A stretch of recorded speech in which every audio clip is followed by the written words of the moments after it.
Hello दोस्तों, cinematic review में आप सभी का स्वागत है। इस वीडियो में हम आउटसाइड द वायर मूवी को एक्सप्लेन करेंगे। इस मूवी की कहानी 2036 के आधुनिक विश्व पर आधारित है, जहां पर हमें पता चलता है कि विश्व के सुपर पावरफुल देश जैसे यूएसए, रसिया के बीच जंग छिड़ा हुआ था। और मूवी की स्टार्टिंग में ही हम देखते हैं कि यूएसए आर्मी और उनके रोबोट्स कुछ टेररिस्ट ग्रुप से लड़ रहे होते हैं। इसी दौरान उनके एक सैनिक के पैर में गोली लग जाती है और उनके कैप्टन उसे बचाने का प्रयास कर रहा होता है। फिर हम एक ड्रोन को देखते हैं जिससे कि यूएसए की इंटेलिजेंस टीम वारजन को कंट्रोल किया करते थे। वहीं पर हम लेफ्टिनेंट हार्प को देखते हैं जो कि उसी टीम का हिस्सा होता है, जिसे एक वैन जिस पर की लॉन्चर लोड किया हुआ होता है उसे वो यूएसए आर्मी की तरफ तेजी से बढ़ते हुए दिखाई देता है।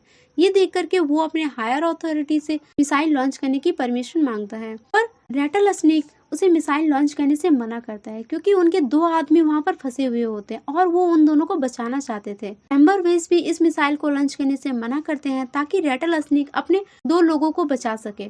पर लेफ्टिनेंट हार इस बात पर यकीन करते थे कि वहां पर फंसे 40 लोगों में से 38 लोगों को बचाया जा सकता है अगर उस रॉकेट लॉन्चर को उड़ा दिया जाए। और ये सोचकर ही वो अपने हायर अथॉरिटी के ऑर्डर को ना मान करके उस रॉकेट लॉन्चर को उड़ा देता है, जिस कारण उन दो सिपाहियों की मौत हो जाती है और उसे अपने हायर अथॉरिटी के ऑर्डर को ना फॉलो करने के कारण कैंप नेथोलियन में भेज दिया जाता है। वहाँ पर उनका सीनियर कैप्टन लियो होता है। वहाँ जाने के बाद वो कर्नल एकार्ट से मिलता है। वो उन्हें कहते हैं कि तुम्हारी वजह से ही 2 सैनिकों की जान गई है, तुम्हें तो जेल में होना चाहिए, पर किसी को तुम्हारी ट्रेनिंग की कीमत उन 2 जानों से ज्यादा कीमती लगती है। और अगर तुम इस ट्रेनिंग में बच गए तो एयरफोर्स को एक पायलट मिल जाएगा, और अगर नहीं तो तुम्हारी कहानी निकम्मे पायलट को डराने में काम आएगी। और इतना कहते ही के साथ वे वहाँ से चले जाते हैं। जिसके बाद हार्प कैप्टन लियो से मिलने चला जाता है। वहाँ पर कैप्टन लियो उसे कुछ वैक्सीन दिखाते हुए कहते हैं कि ये वैक्सीन एक क्लिनिक तक पहुँचानी है जो कि वेस्ट से 20 किलोमीटर दूर है,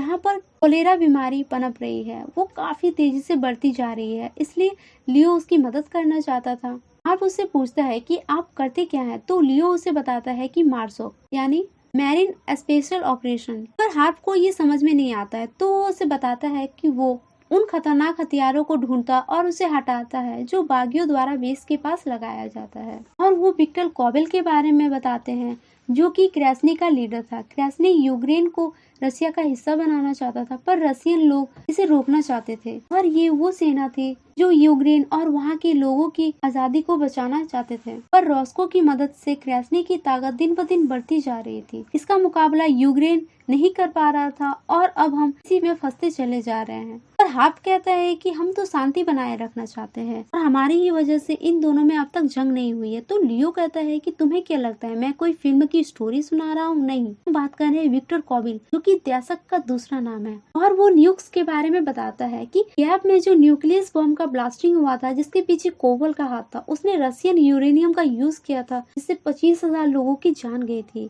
और भी ये भी बताते हैं कि कोबल अब सिस्टम ऑफ पैरामीटर को हथियाना चाहता था जो कि रसिया का ऑटोमेटेड न्यूक्लियर रिटाइल्ड सिस्टम है। और यूक्रेन जब आजाद हुआ था तब उसके पास रसिया के मुकाबले 1/3 हथियार था। इन हथियारों को उन्होंने साइलोस के अलग अलग जगहों में छुपा दिया था जो कि टॉप सीक्रेट लोकेशन पे था, जिसके जरिए वो दुनिया के किसी भी देश पर हमला कर सकते थे। तो हार्प उनसे कहता है कि इसे तो 50 साल पहले यानी कोल्ड वार के बाद ही तो बंद कर दिया गया था, पर लियो उनसे कहता है नहीं, वे अब भी इसका यूज कर रहे हैं। और कोबल अगले 24 घंटे के अंदर इस न्यूक्लियस मिसाइल को हासिल करना चाहता है, और अगर उसने इस मिसाइल को ले लिया तो इससे पूरा शहर तबाह हो सकता है। ये सब बताने के बाद लियो उसे वैक्सीन की डिलीवरी के लिए ले जा रहा होता है और वो कहता है कि मेरी खबरी मुझे कोबल के अगले चाल के बारे में जानकारी दे देगा। जाने से पहले वो कपड़े बदलने के लिए कहता है। उसी वक्त हार्प देखता है कि लियो की पूरी बॉडी रोबोटिक होती है, यानी कि लियो एक रोबोट है। ये देखकर के हार्प हैरान रह जाता है। तो लियो उससे कहता है कि तुम मुझ पर भरोसा करते हो या नहीं, अगर नहीं तो मुझे तुम्हें अभी घर भेजना होगा, जो कि हार्प नहीं चाहता था क्योंकि हार्प की शादी तय हो गई थी और वो अपनी जॉब नहीं खोना चाहता था। तो हार्प मान जाता है और जाते समय लियो उसे कहता है कि मेरी सच्चाई बस 2 ही लोग जाते हैं, एक तो कर्नल एकार्ट और एक तुम। तो हार्प उससे पूछता है कि मुझे आपके पास क्यों भेजा गया है? तो लियो उससे कहता है कि तुम्हें भेजा नहीं गया है बल्कि तुम्हें मैंने बुलाया है, क्योंकि मुझे अपने इस मिशन के लिए एक भरोसेमंद इंसान की जरूरत थी, यानी एक ऐसा इंसान जिसकी सोच बाकी लोगों से काफी अलग हो। आते वक्त हार्प देखता है कि हमले की वजह से बहुत सारी जगहों में तबाही मची हुई थी और वहाँ के जो लोग थे वो पूरी तरह से जख्मी हो गए थे। बहुत सारे लोग भूखे प्यासे मर रहे थे। वहाँ की बिल्डिंग्स भी पूरी तरह से तबाह हो गई थी और उन लोगों को ट्रक की मदद से खाना पहुँचाया जा रहा था। और जब लियो के सैनिकों को वे देखते हैं तो उस पर हमला करने के लिए तैयार हो जाते हैं। तभी लियो अपने सभी हथियारों को नीचे रखते हुए उनके पास जाते हैं और उनसे कहते हैं कि इस ट्रक को यहाँ से हटा दिया जाए और हमारे आदमियों को यहाँ से जाने दिया जाए। बदले में तुम हमारे ट्रक को अपने पास रख लो। जिसके बाद वे सभी मान जाते हैं। पर हार्प वहाँ पे बिल्डिंग्स को देख रहा होता है जो कि उसे ठीक नहीं लगता है क्योंकि वो आतंकवादी होते हैं। पर लियो उसकी बात नहीं मानता है और वो वहाँ से जाने लगता है। तभी वहाँ के लोग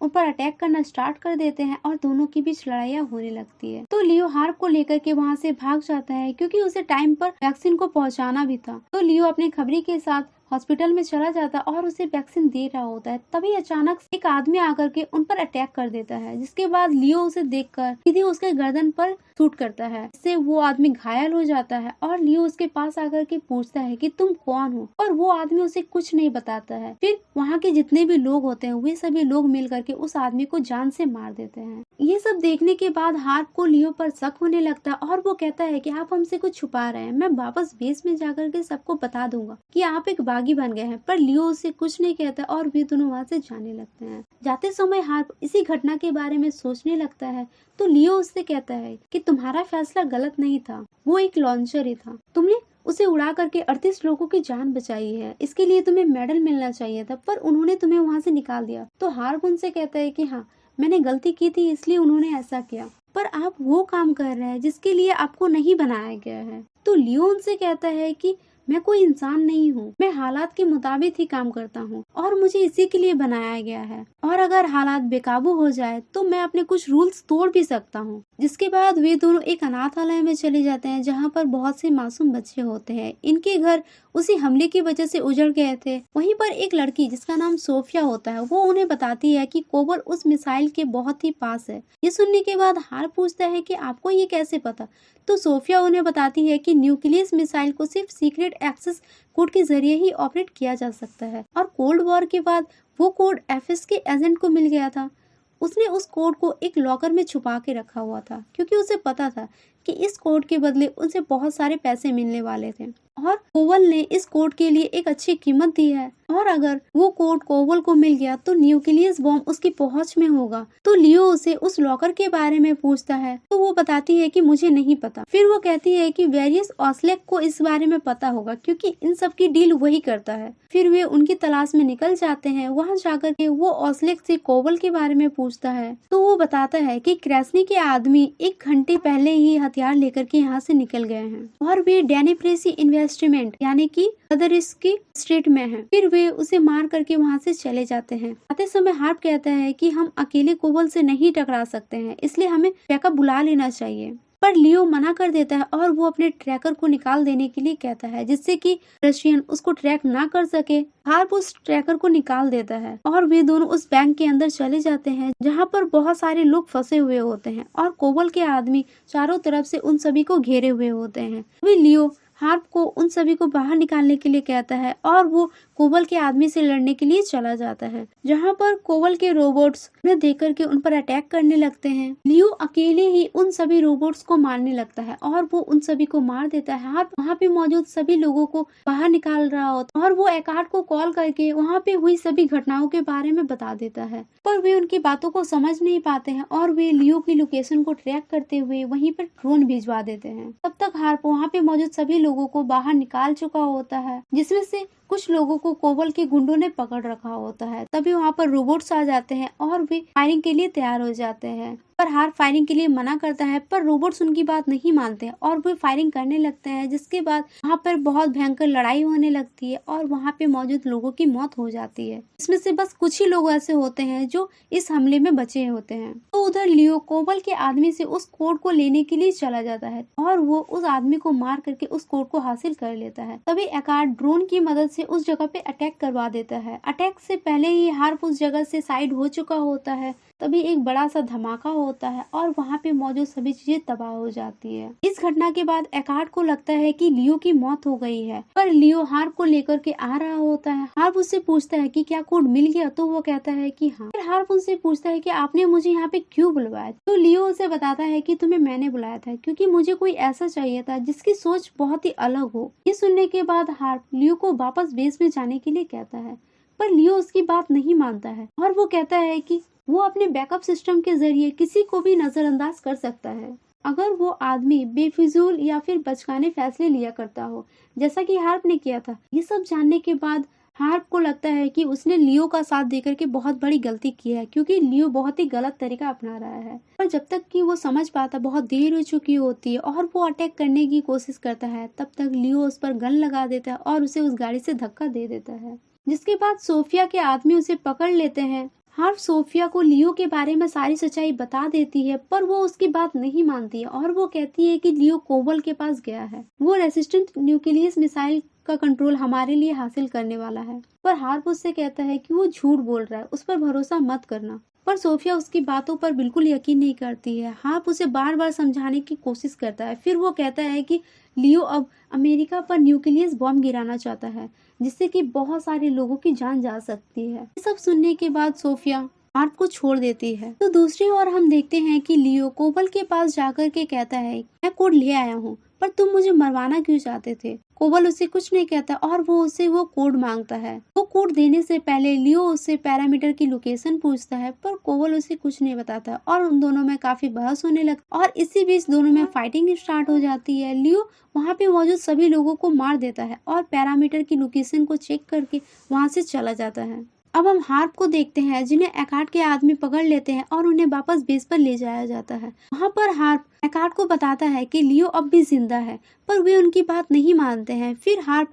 उन्हें बहुत समझाने की कोशिश करता है और वो सारी सच्चाई बता देता है। फिर वो ये भी कहता है कि लियो क्रेसन और रेजिस्ट्रेशन को एक दूसरे के खिलाफ इस्तेमाल करके अमेरिका पर हमला करना चाहता है, जिसके बाद वे उसकी बातों पर यकीन करने लगते हैं। फिर वे उसका पता लगाने की कोशिश करते हैं। तो हार्प अपने इंटेलिजेंस टीम के वेल्स को कॉल करती है और उसे हेल्प मांगता है। वो उससे लियो की लोकेशन पूछता है, तो वो उसे लोकेशन बता देती है, जिसके बाद हार्प उसका पीछा करने लगता है। और जाने से पहले हार्प एकार्ड से पूछता है कि क्या हम वायरियंस को डेटोनेट किए बिना ही साइरस पर हमला कर सकते हैं। तो एकार्ड उनसे कहता है कि कमांड सेक्शन को उड़ा देने से वो मिसाइल नाकाम हो जाएगी। अब हार्प उसी जगह में चला जाता है, जहाँ पर जाकर वो देखता है कि वहाँ पे मौजूद जितने भी लोग होते हैं उन सभी की मौत पहले ही हो चुकी होती और उन सभी को लियो ने मारा था। और लियो उस पैरामीटर मिसाइल को लॉन्च कर देता है। हार्प उसे ढूंढता हुआ उसी जगह पे आ रहा होता है, तभी पीछे से लियो उसे पकड़ लेता है और हार्प उसे हमला करने से मना करता है, क्योंकि इससे लाखों लोगों की जान जा सकती है। लियो उससे कहता है कि मैं लाखों लोगों की जान लेकर के करोड़ों लोगों की जान बचा रहा हूँ, और वो हार्प को मारने की कोशिश करता है। हार्प उस पर गन फायरिंग करता है, पर इसका कोई असर नहीं पड़ता है, वो बस थोड़ा सा जख्मी हो जाता है। और फिर लियो मिसाइल में टाइमर सेट कर देता है। तो एकार्ड हार्प से कहता है कि ड्रोन हमले के लिए तैयार है, तुम मुझे हालात की जानकारी दो। तो हार्प लियो के पास जाता है और उसे गोलियों से छली कर देता है, जिसके बाद लियो पूरी तरह से जख्मी हो जाता है। और फिर वो उसे रोकने की कोशिश करता है, पर वो रुकता नहीं है। लियो अपने लास्ट टाइम में हार्प को बताता है कि मैं बहुत पहले से ही इसे खत्म करना चाहता था। मैं खुद को और जिसने मुझे बनाया उन सबको मैं खत्म कर देना चाहता था। मैं अमेरिका को ये समझाना चाहता था कि ये जंग कभी भी खत्म नहीं होगी, और उस जंग की मैं मिसाल बनना चाहता था। और वो हार्प को वहाँ से चले जाने के लिए कहता है। ये सब सुनने के बाद हार्प एकार्ड को हमला करने के लिए कह देता है और वो वहाँ से भाग जाता है। इसी के साथ उस जगह पे बहुत बड़ा धमाका होता है और वो मिसाइल भी पूरी तरह से तबाह हो जाती है। इस घटना के बाद हार्प उस जगह से सेफली बाहर आ जाता है और वो पूरी दुनिया को बचा लेता है, और यहीं पर ये मूवी एंड हो जाती है। तो दोस्तों, ये मूवी आपको कैसी लगी कमेंट में जरूर बताएं, और अगर मेरी वीडियो आपको अच्छी लगी हो तो मेरे चैनल को सब्सक्राइब जरूर करें। Thanks for watching.